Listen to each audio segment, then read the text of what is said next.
Hi there! In this video, we will be discussing the embryological development of the heart.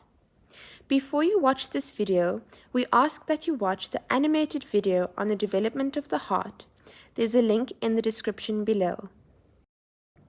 If we recap embryological development, you will recall that we all started out as this bilaminar disc, which became a trilaminar disc consisting of three primary germ layers, namely endoderm, mesoderm, and ectoderm.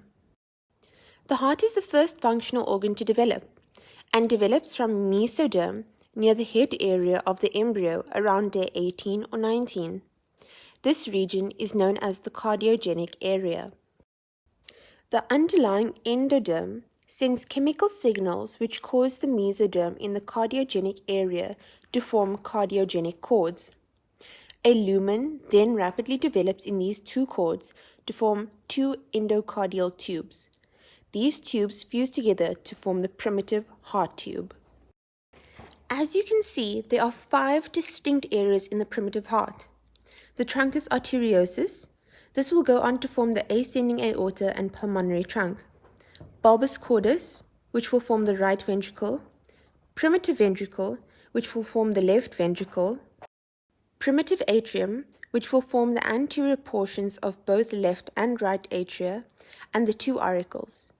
And lastly, the sinus venosus, which forms the posterior part of the right atrium, the SA node, and the coronary sinus.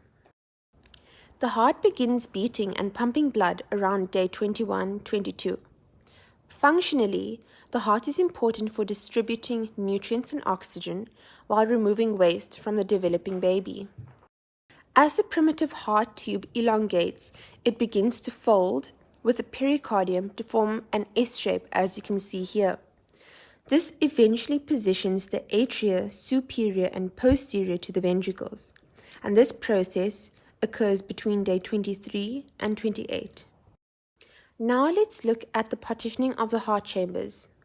In septation of the atrioventricular canal, endocardial cushions develop between the potential atria and ventricles, and these grow towards each other and fuse. With septation of the atria, the septum primum, meaning primary, grows and fuses with the septum intermedium. Notice this hole, also known as a foramen. This is the foramen primum. Before the foramen primum closes with the fusion of the septum primum and septum intermedium, apoptosis occurs to form a second hole known as the foramen secundum. Then, the septum secundum develops and hangs over the foramen secundum like a curtain. This whole structure forms the foramen ovale, where the septum secundum acts as a flutter valve, only allowing blood flow in one direction, from right to left. Moving on to the septation of the ventricles. In this process, muscular vegetation of your atrioventricular septum develops and forms an interventricular foramen. Trabeculae appear on the walls of the ventricles, and then atrioventricular valves form between week 5 and 8. The interventricular septum then closes due to endocardial tissue from the interventricular septum, endocardial cushions, and spiral aortic septum. Partitioning of the heart is usually complete by the end of the 5th week, although the fetal blood shunts, i.e. the foramen ovale, remain until birth or shortly after. Now, let's have a look at the division of the truncus arteriosus. In truncus arteriosus division, 2 ridges from the truncus arteriosus develop and begin spiraling downwards and fuse together in the middle, forming your spiral aortic septum.